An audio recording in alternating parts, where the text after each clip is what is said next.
Commander Jack Morrison stood before the large viewing window on the bridge of the deep space exploration vessel Endeavour. The stars stretched out before him like diamonds scattered across black velvet. He had been exploring space for 23 years, and the feeling of discovery never got old. Today, that feeling was about to change his life forever. The Endeavour had been traveling through an empty sector of space for 6 months. Most people back on Earth thought this part of the galaxy held nothing interesting. They were wrong. 3 hours ago, the ship's sensors had picked up something unusual, a planet orbiting a distant star that should not have been there. Not according to the star charts, not according to anything. Dr. Emma Rodriguez entered the bridge with quick steps.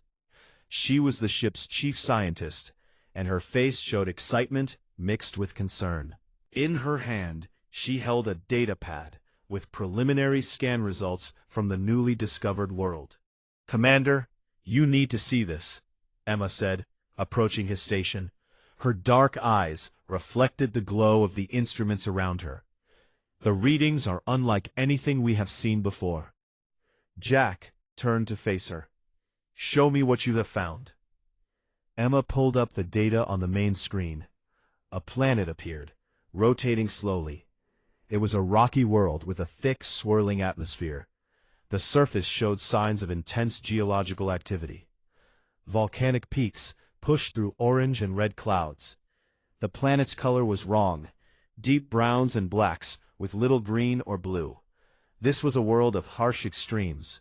"The planet is a Class 14 death world," Emma explained.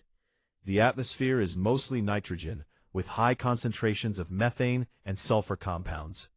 Surface temperature fluctuates between extreme heat and cold depending on the rotation. The electromagnetic field is so strong that our sensors can barely penetrate the atmosphere." Jack studied the data carefully. Every number confirmed Emma's words. This world should not support human life. It should barely support any life at all. But Emma was not finished talking. "That is the concerning part," she continued. "However, look at the mineral composition. Deep scans show massive deposits of rare heavy elements. The kind of materials we have been searching for. The kind that Earth Command has been desperate to find." Jack understood immediately. Humanity was expanding across the galaxy, building colonies, developing new technologies. All of it required resources that Earth could no longer provide. For years, the government had been pushing exploration missions to find new sources of materials. Now, they had found something, but it came with massive challenges. "Have you reported this to Earth?" Jack asked. "I wanted you to see the data first," Emma replied. "I knew you would want time to consider what this means before we sent the report." Jack nodded. He had always appreciated Emma's thoughtfulness. They had worked together for nearly 10 years, and she understood how he thought. A discovery like this could change everything. Not just for their mission, but for humanity's future in the galaxy. Emma looked out at the planet displayed on the screen. "That is not all, Commander. There is something else. Something we cannot quite explain yet." "What do you mean?" Jack asked. "The deep scans are picking up artificial structures beneath the planet's surface. Geometric patterns that do not match any natural formation we know. Something built those structures, Jack. Something intelligent built them. But I do not know what, and I do not know how long ago." The bridge went quiet. The only sound was the soft hum of the ship's engines and the beeping of the monitoring systems. An intelligent civilization on a Class 14 death world seemed impossible. Yet the data was clear. Jack made a decision. He turned to his communications officer, a young lieutenant named Ryan Foster. "Send the preliminary report to Earth Command. Code it as high priority. Tell them we need immediate instructions." 2 days later, Earth Command's response came back. The message was clear and direct. They wanted the Endeavour to establish a preliminary outpost on the planet and claim territorial rights. A small team of 200 colonists would be sent to the surface. The first permanent human settlement on Kepler 1841b would begin immediately. The landing preparations took 2 weeks.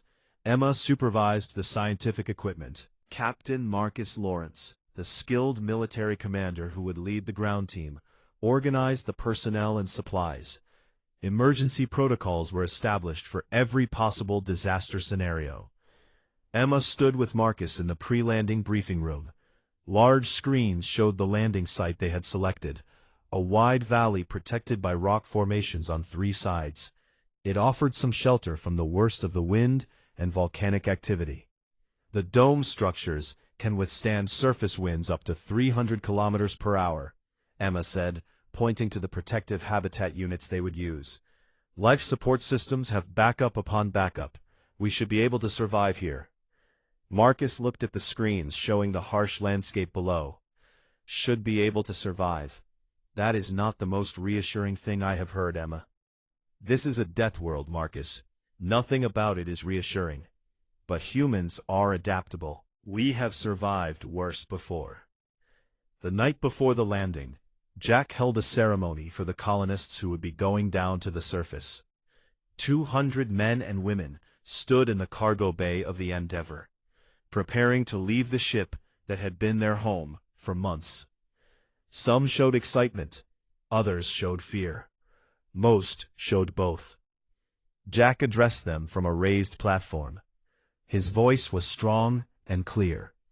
Tomorrow you will become the first humans to live on a new world. This world will challenge you in ways you cannot imagine. It will test your courage, your strength, and your intelligence. But you are not going down there to simply survive. You are going down there to build something, to build a home for humanity, to show the galaxy that we are capable of claiming worlds that others consider impossible. The colonists cheered, their voices echoing through the metal walls of the cargo bay. The landing shuttles lifted off from the Endeavour the next morning. Emma watched from the main monitor as the small craft descended through the thick atmosphere. Fire and heat surrounded the shuttles as they entered the outer layers of the planet's air. The sensors showed the descent velocity dropping, the heat shields burning with the friction of entry. Then, one by one, the shuttles touched down on Kepler 1841b. The ground team emerged slowly from the shuttle doors, moving carefully in the protective suits that kept the toxic atmosphere away from their skin. Around them stretched the alien landscape. Red dust blew across dark rock formations. In the distance, a volcano rumbled. The sky above them was not blue, but orange, with thick clouds that blocked out much of the light from the distant star. Emma watched as the colonists began setting up the first dome. They worked quickly and efficiently, following the procedures they had practiced 100 times. The huge metal structure was deployed and pressurized. Life support systems came online. Lights flickered to life inside. Marcus Lawrence walked to the highest point of the landing zone and planted a flag into the ground. It was not the flag of Earth, but the flag they had created for New Eden, a symbol of a new humanity, starting fresh on a new world. As Emma watched the scenes from the surface, she felt a strange mix of emotions. Pride for what they were beginning, fear about what the future held, and a sense that somehow this moment marked a turning point in human history. They had come to a world designed to kill them, and they were going to make it home. The first month on Kepler 1841b tested every ounce of the colonists' strength and determination. The protective domes held against the worst of the weather, but life inside was not comfortable.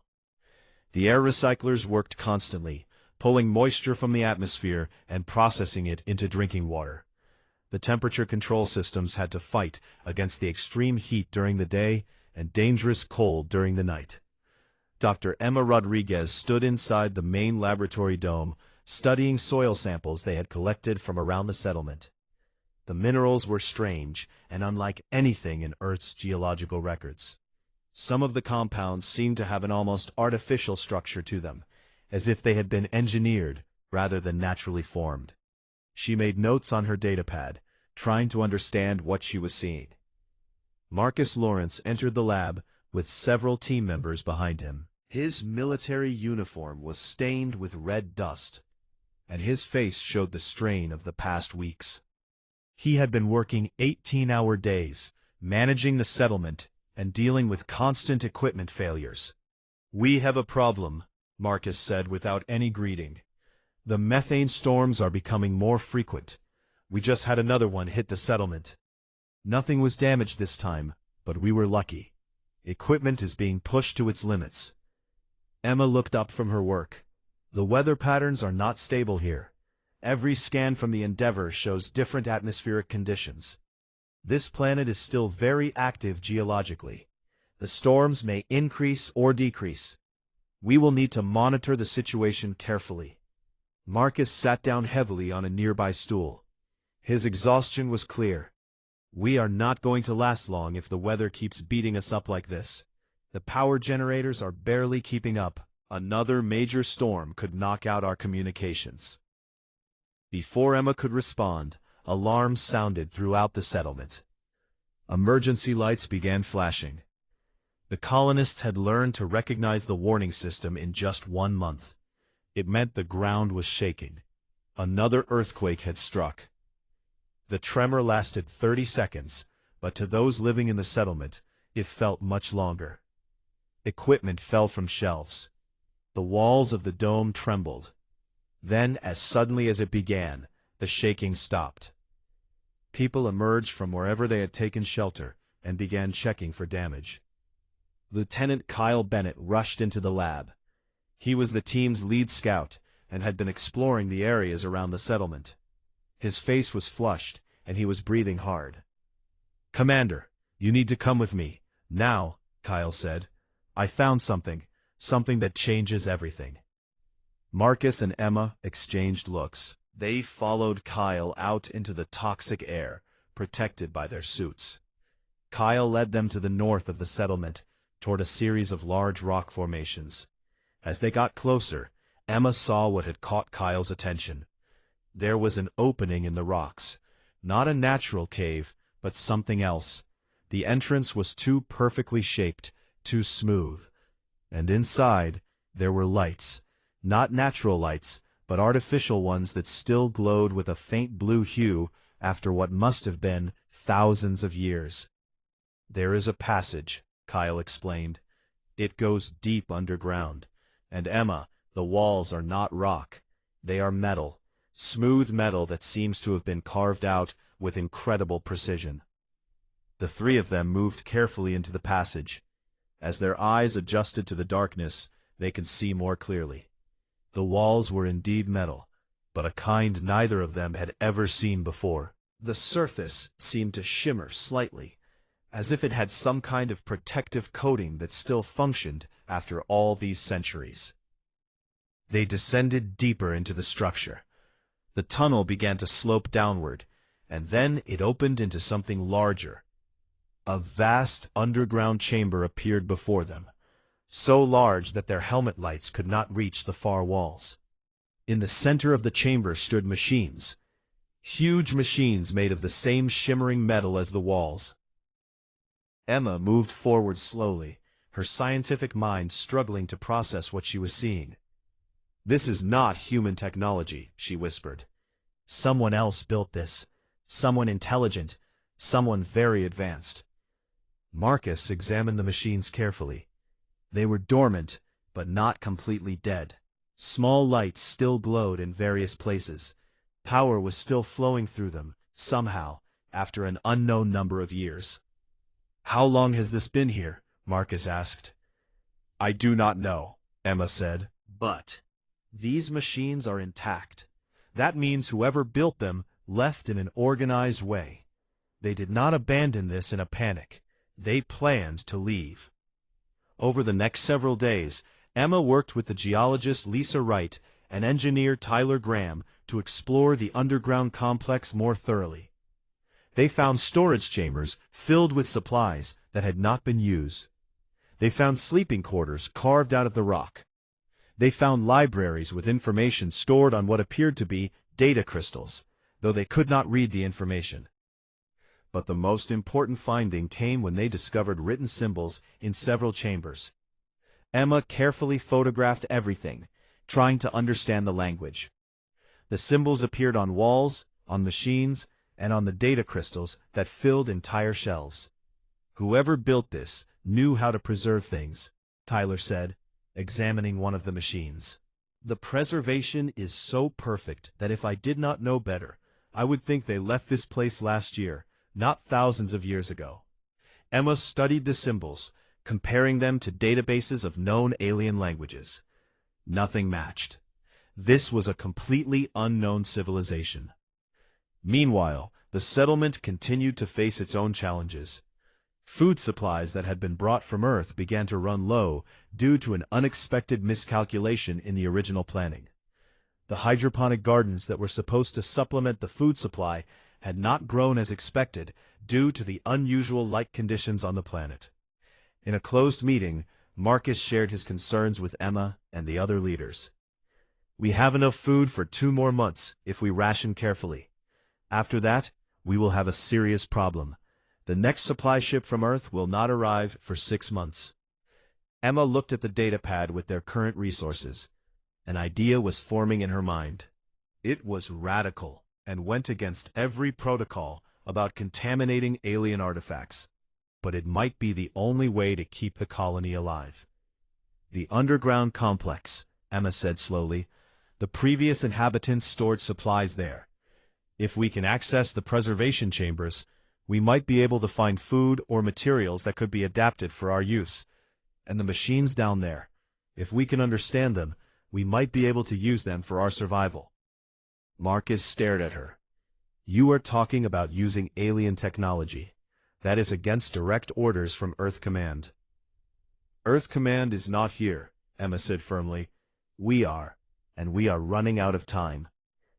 The next earthquake came 2 weeks later, and it was massive. The tremor was so strong that it damaged the communications relay. The settlement lost contact with the Endeavor. But more importantly, the earthquake triggered a chain of volcanic eruptions near the settlement. One of the colony domes was destroyed in the explosion. 15 colonists lost their lives. The settlement was in chaos. People were injured, equipment was damaged, and they were now completely isolated with no way to call for help. It was in this moment of desperation that Marcus made the decision that would change everything. He gave permission for the team to access the alien technology in the underground complex. They would use it, study it, and modify it to keep the colony alive. Emma and Tyler descended into the depths of the alien installation with hope and fear in their hearts. The future of the human colony now depended on whether they could understand and use the technology left behind by a mysterious alien civilization. The adventure was only beginning. Tyler Graham worked through another sleepless night, staring at the alien technology before him. The machine was responding to the interface he and Emma had created by combining human computers with the alien system. Slowly, over many weeks, the ancient technology was revealing its secrets. The breakthrough came on day 47 after the devastating earthquake. Tyler discovered that the alien devices could be programmed using a combination of mechanical and electronic signals that humans could produce with the right equipment. It was like finding a key that fit an ancient lock. It works, Tyler said breathlessly, showing Emma the results of his latest experiment. On a screen before them, data began to flow. The alien machine had activated a storage facility. Thousands of data files appeared in their system, along with something else. Structural blueprints.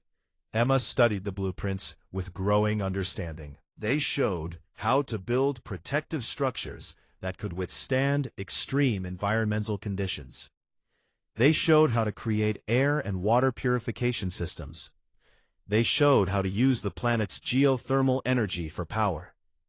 The previous civilization had documented everything they knew about surviving on this deadly world. They knew how to live here, Emma said softly. They left instructions for anyone who came after them. The knowledge proved invaluable. Over the next 3 months, the colony made rapid progress. Using the alien blueprints, combined with human innovation, the team constructed a new dome structure that was far stronger than their original design. They built a water purification system that worked perfectly with the planet's harsh conditions. They discovered how to tap into the planet's geothermal energy, providing unlimited power for the settlement. But the colony's situation remained dire. Communications with the Endeavor were still down. They were isolated, low on supplies, and living on a world that seemed determined to kill them at every opportunity. Earth Command knew something had gone wrong, but could not know the details. Then, help came from an unexpected source. The Endeavor, after losing contact, took matters into its own hands. Commander Jack Morrison organized a rescue mission. A fast transport ship was dispatched with emergency supplies and additional personnel. It was a risky journey, but by then, Earth Command was prepared to take risks. When the new ship arrived in orbit around Kepler 1841b, celebrations erupted throughout the settlement. New supplies meant survival. New people meant they could expand their operations. More importantly, the ship brought new instructions from Earth Command. The initial hesitation about colonizing such a dangerous world had changed. Earth's government now wanted full commitment to establishing a permanent human presence on Kepler 1841b. The second wave of colonists arrived 3 months later, bringing the total population to over 500. Among them was Dr. Nathan Cruz, a brilliant scientist who specialized in nanotechnology. When he saw the alien machines and the strange mineral compositions they contained, his eyes lit up with wonder. "This is incredible," Nathan said, running his instruments over a piece of alien metal.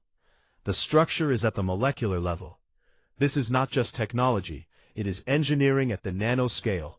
Whoever built this understood matter itself."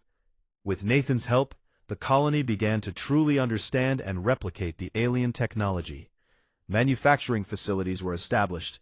New protective equipment was created. The settlement expanded beyond the first dome into a network of connected structures built to match the ancient blueprint designs. 5 new settlements were established across the valley and beyond. Victoria Hayes was appointed administrator of the main settlement, which was officially named Unity Hub. She was a strong leader who understood how to organize people and resources. Under her guidance, the colony developed systems for government, trade, and resource allocation. Genesis Point was established as an agricultural research center, led by Dr. Lisa Wright. Using technology derived from the alien systems, she created hydroponic farms that could grow food in quantities that actually exceeded Earth's productivity rates. The key was using the planet's abundant geothermal energy and the perfect growing conditions they could maintain in sealed environments. Port Horizon was established as a trading and logistics center. Derek Patterson, a skilled administrator, managed supplies, equipment, and coordinated between the different settlements. He also began planning for trade with potential future visitors from space. But the most important settlement was Prometheus Station, built into the mountain overlooking the valley. Marcus Lawrence, now promoted to colonel, overseed the construction of this military installation. With Dr. Nathan Cruz's help, he designed defensive systems using the alien technology. Weapons were created that could defend the colony against almost any threat from above or below. 1 year after the first landing, a formal ceremony was held at Unity Hub. The colonists had debated for months about what to name their new world. Earth, Mars, Venus. Those names belonged to the old solar system. This new world needed a new name, one that reflected what it meant to humanity. In a democratic vote, the colonists chose the name New Eden. It represented both the biblical concept of a perfect place to start over and the reality of what they were building, a new beginning for humanity among the stars. Victoria Hayes, stood on a platform before thousands of colonists. The orange sky hung above them, the distant volcano glowing softly in the darkness. She held the official seal of New Eden in her hands, a symbol that had been designed by a committee of colonists and now represented their identity. "We have done something that every expert said was impossible," Victoria said, her voice strong and clear. "We have established a permanent human settlement on a Class 14 death world. We have not just survived here, we have thrived. Every single person in this colony has played a part in this success." The crowd cheered. Among them were people of all ages, including children who had been born on New Eden's surface. These children represented the future, a new generation of humans who would adapt to this world in ways even they could not yet imagine. Emma Rodriguez watched from the side of the platform, tears streaming down her face. She thought about all the moments that had brought them to this point, the discovery, the danger, the near-death experiences, the constant struggle against a world that wanted to crush them. And yet, here they were, not just surviving, but building something real, something permanent. Over the next months, the population continued to grow. Families started arriving from Earth. Children were born. Schools were established. A university was founded. Manufacturing increased. The colonies became more sophisticated and more connected. Scientists made a remarkable discovery. The children born on New Eden, those whose parents had adapted to the planet, showed signs of physical and mental changes. They were stronger, faster, and seemed to process information more quickly than standard humans. The harsh environment, combined with the unique biology of the planet, was slowly creating a new breed of human. Dr. Emma Rodriguez published a research paper suggesting that within a few generations, humans born and raised on New Eden might represent a new subspecies. Some humans, those born on Earth, objected to this idea, but the reality could not be denied. New Eden was changing humanity itself. By the end of the second year of settlement, the population had grown to over 100,000. Entire towns had been built using hybrid human and alien technology. The economy was strong, based on the rare minerals they were mining and exporting to Earth and other human colonies. New Eden was becoming a success story that inspired people across the solar system.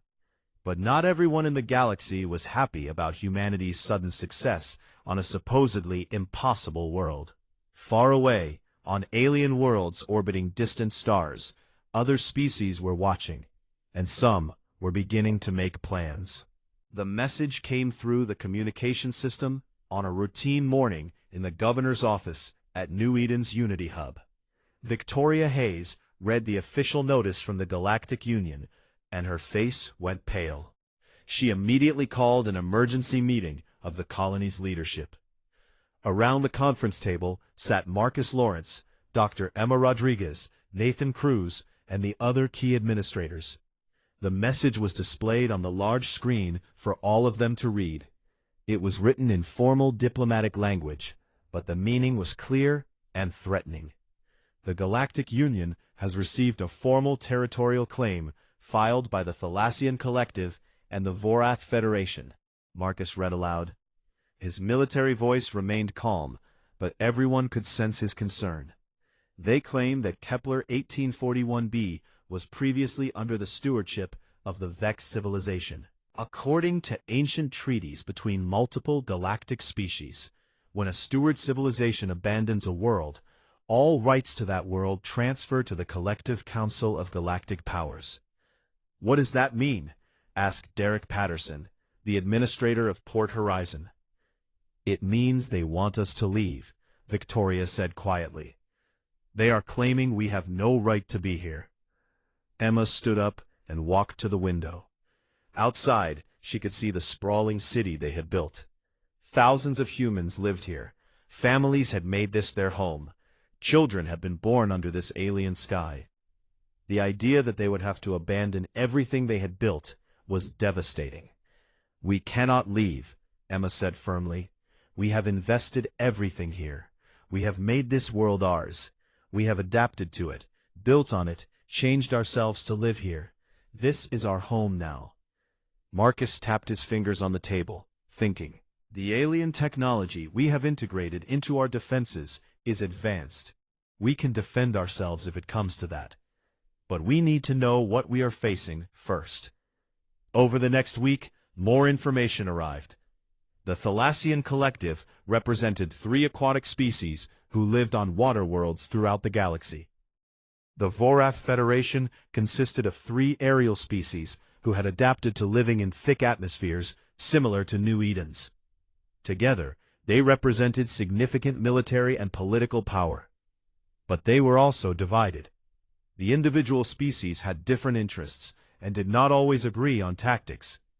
This was something that might be used to humanity's advantage. Admiral Jack Morrison, still commanding the Endeavour in orbit, sent a message from Earth Command. The position was firm. Humanity would not abandon New Eden. The colony was now considered part of human territory, and Earth was prepared to defend that claim through diplomacy or military force if necessary. However, Earth Command strongly preferred diplomatic solutions. Victoria opened negotiations with the Galactic Union, but the other side was not interested in compromise. They gave humanity an ultimatum: evacuate the planet within 90 days or face military action. The message was delivered with cold certainty. They did not believe humans would actually fight to defend a colony on a death world. The colonists' response surprised everyone, including their own leadership. When Victoria held a public meeting to discuss the ultimatum, the people of New Eden voted almost unanimously to defend their home. Even those who had been born on Earth and remembered green forests and blue skies chose to stay and fight. It was their home, and they would not give it up. Marcus began preparing the colony for war. Military forces were expanded.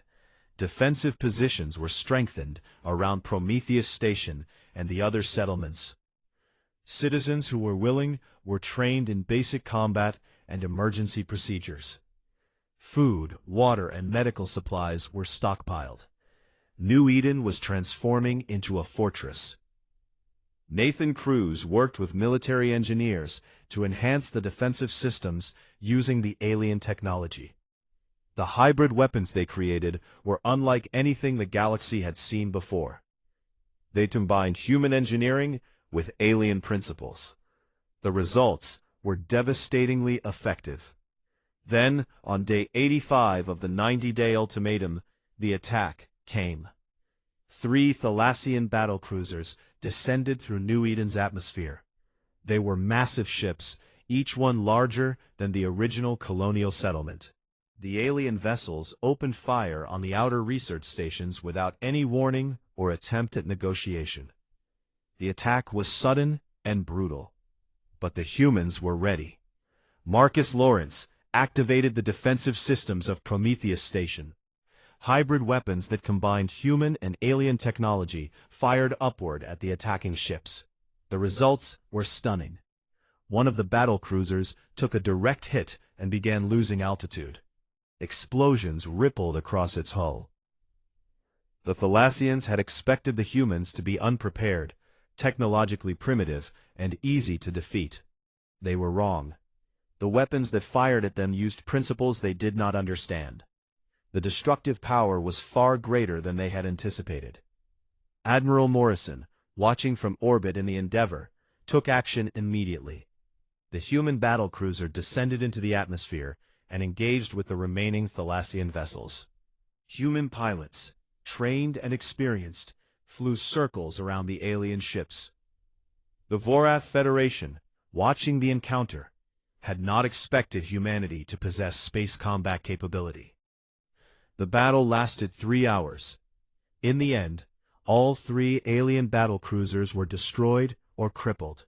The Thalassians retreated, their assault fleet broken. Casualties were heavy on both sides, but the humans had won the initial engagement. However, the victory came with a terrible cost. 8 people had died in the bombardment of the research stations. Many more were injured. Some of the colony's research facilities had been destroyed. The realization that war had come to New Eden, that their home could be attacked and damaged, struck deeply at the colonists. Emergency medical teams worked around the clock, treating the wounded. Emma Rodriguez found herself helping in the medical facility, despite her background as a scientist. She held the hand of a dying researcher named Michael, a man who had been with the colony since the beginning. "We are going to be okay, right?" Michael asked, his voice weak from blood loss. Emma wanted to say yes, but she could not lie. "I do not know, but we are not going to give up. That much I know for sure." When Michael died minutes later, Emma felt the weight of the war settle on her shoulders. This was real now. This was not theoretical or planned.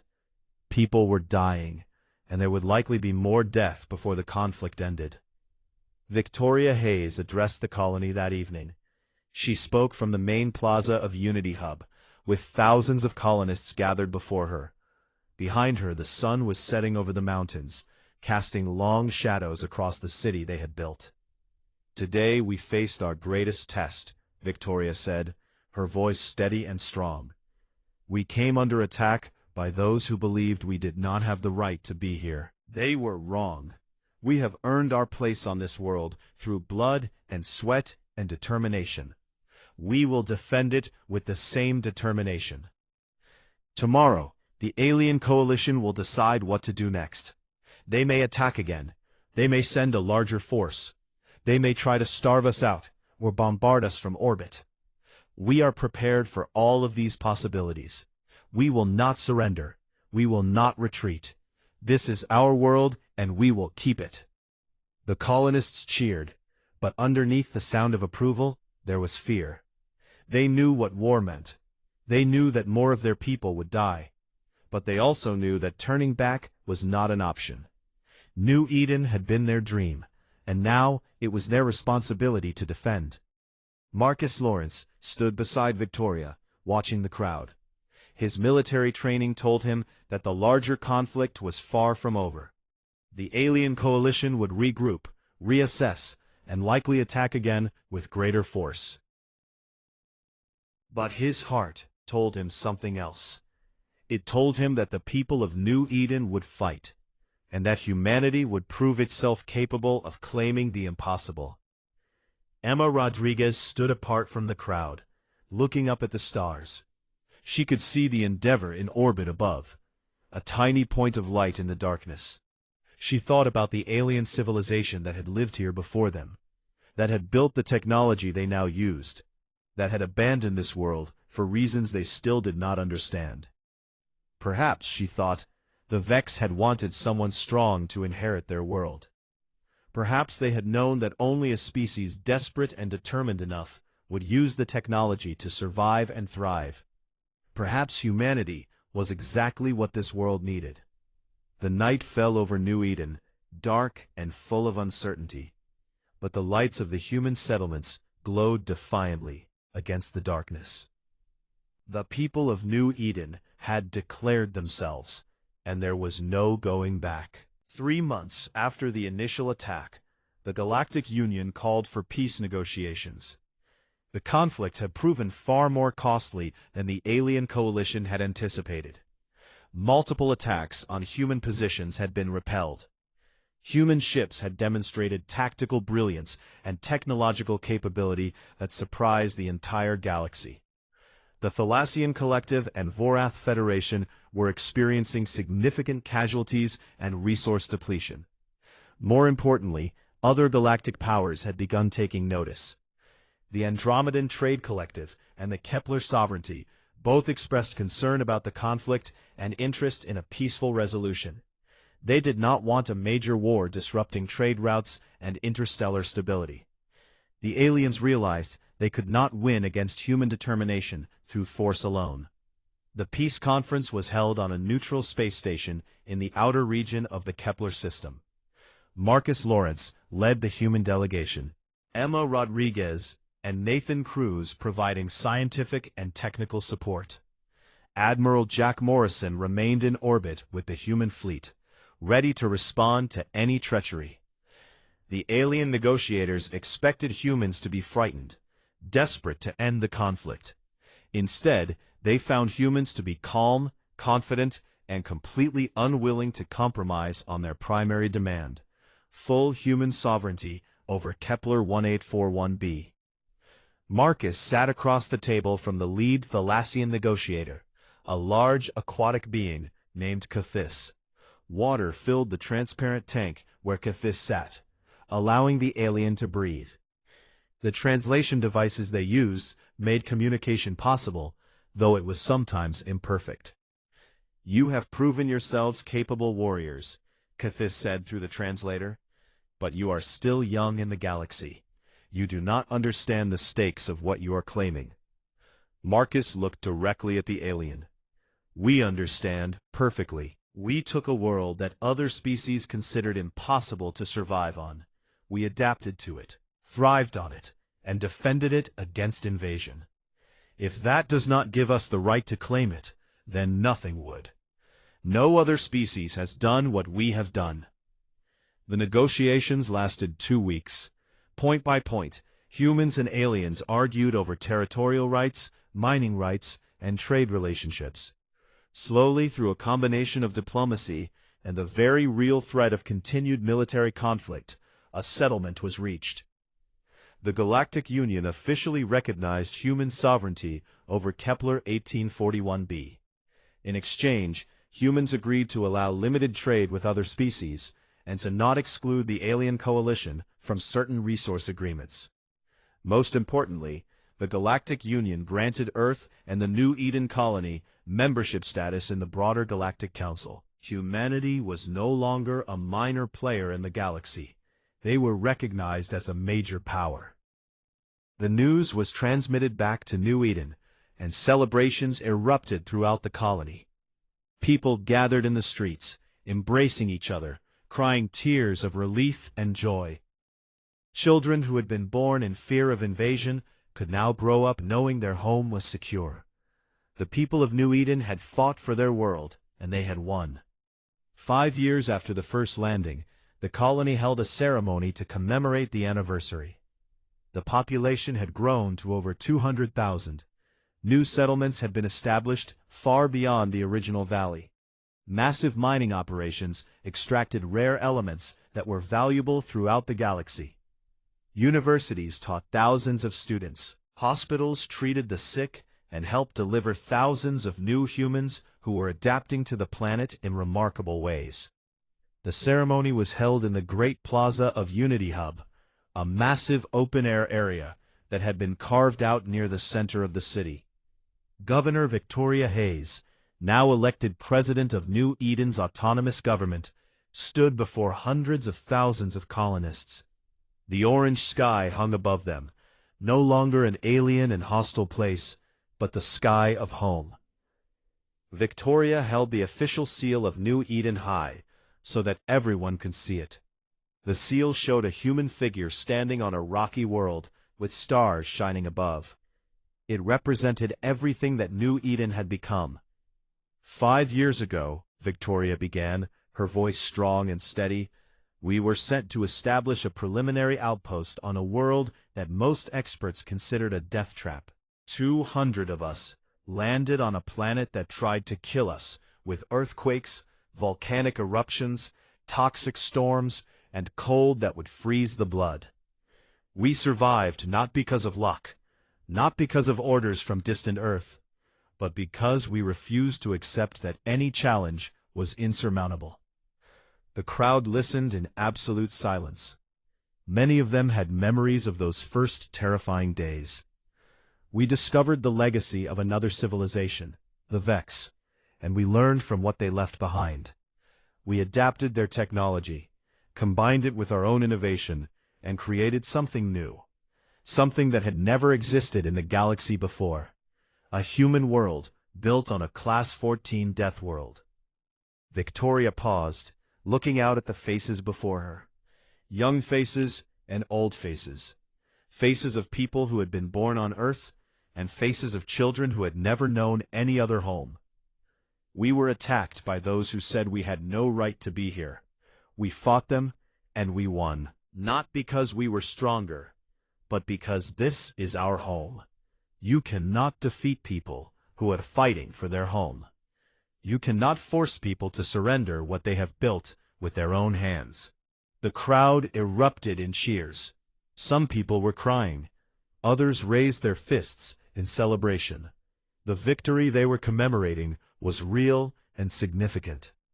Today, Victoria continued, I am proud to announce that the University of New Eden will establish a new research institute dedicated to studying the Vex civilization and understanding the technology they left behind. This institute will be named the Emma Rodriguez Center for Xenological Studies in honor of the scientist whose courage and brilliance saved our colony in its darkest hour. Emma, standing near the stage, felt her face flush with embarrassment and pride. She had not expected such an honor. Around her, people applauded. She could see the young scientists in the crowd, inspired by what they might accomplish in the institute that would bear her name. The ceremony continued through the night. Musicians played. People danced under the stars. Food and drink were shared. It was a celebration of survival, of victory, and of the future that lay ahead. Later, as the celebration continued around them, Emma walked with Marcus to the highest point overlooking the city.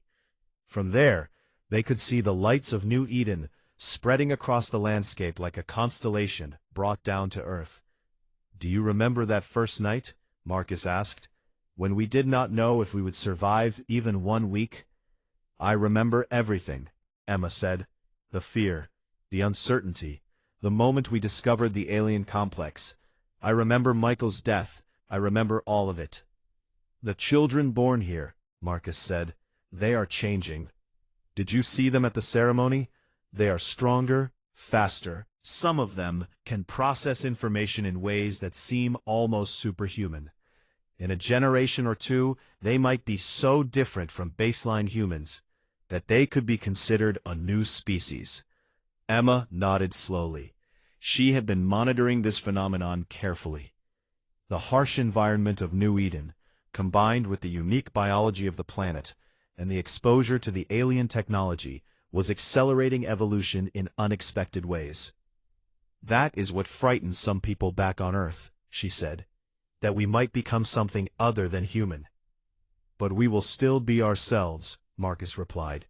We will still have the drive, the determination, the refusal to accept defeat that brought us here. That is what makes us human. The adaptability, the innovation, the courage to face the impossible and win. They stood together in the darkness, watching the lights of their city. Around them, the planet that had tried so hard to kill him now supported hundreds of thousands of humans. The city was real, the achievement was real, and the future was secure. Over the following years, New Eden continued to grow and develop. More colonies were established on the surface and in orbital stations. Trade with the rest of the galaxy brought prosperity. Universities and research institutions became centers of learning. The hybrid human-alien technology that had been developed on New Eden became the foundation for new industries across the galaxy. Historians later called the discovery of New Eden and humanity's successful colonization of the Death World the pivotal moment in human history. It was the point where humanity shifted from being a minor species in the galaxy to being a major power that other species respected and in some cases feared. The children born on New Eden, those adapted to the harsh conditions and the unique biology of the planet, eventually proved the genetic studies correct. By the third generation, humans born on New Eden showed clear signs of being a distinct subspecies. They were faster, stronger, and demonstrated enhanced cognitive abilities. Scientists formally designated them as Homo sapiens terraformis, Earth-shaped humans adapted for hostile worlds. This new breed of humanity, born from desperation and determination, from refusal to accept failure, became the foundation for humanity's expansion across the galaxy. Other death worlds, other impossible environments, were eventually settled by humans who traced their ancestry back to those first 200 colonists who landed on Kepler 1A41b. 50 years after the first landing, the New Eden Archives held a celebration that was broadcast across the entire human galactic network. People gathered in cities and settlements from Earth to the far reaches of human space to commemorate the moment that changed everything. In the archives, a stone monument was unveiled.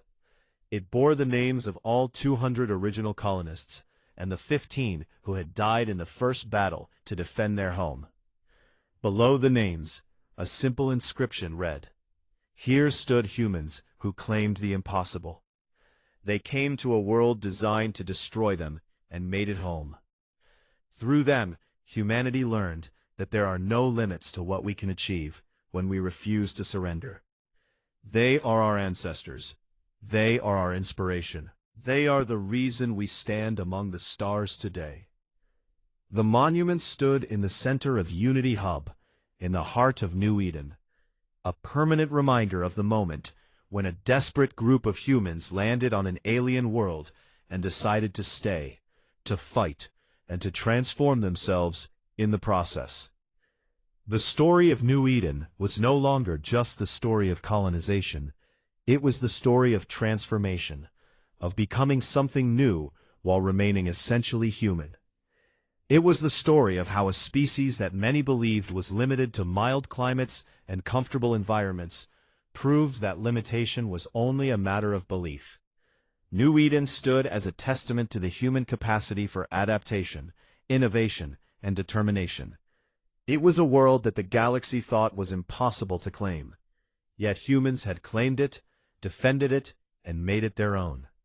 And in doing so, they had claimed not just a world, but a place among the stars.